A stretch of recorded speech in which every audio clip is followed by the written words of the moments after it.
This here is a data sufficiency question and it is of regular type. So we need to ask ourselves these three questions. So what do I need to find out? I need to find out how many distinct triangles can be drawn that have three of the points in S as vertices. So how many distinct triangles? Distinct triangles equals to question mark. What do I know? From the question statement, I know that S is a set of points in the plane. So S is a set of points.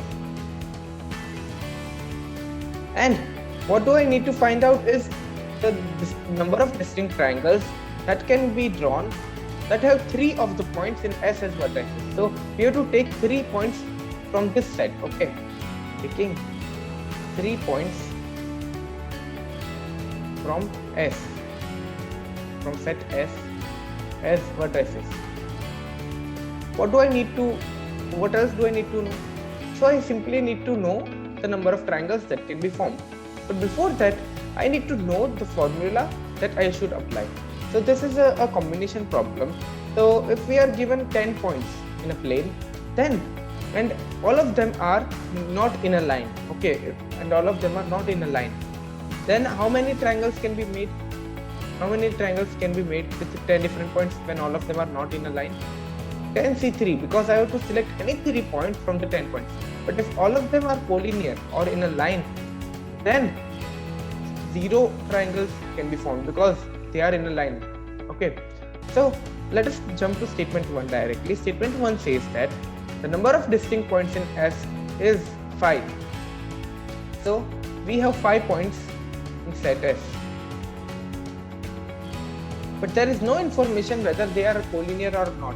If all of them are collinear, then 0 triangles can be made. If none of them are collinear, then 5C3, which is equals to 10 triangles can be made. So the range is from 0 to 10. We are not getting a definite answer over here. So whenever statement 1 is not sufficient, we cross AD. Now let us jump to statement 2. Statement 2 says that no 3 of the points in S are collinear. So there are no 3 points in set S which are collinear. Okay, but here we don't know the number of points.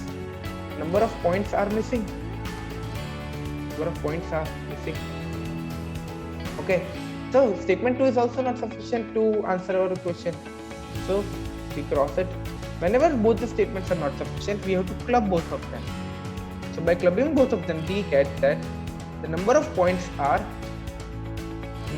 in set S are 5, and no 3 of them are collinear.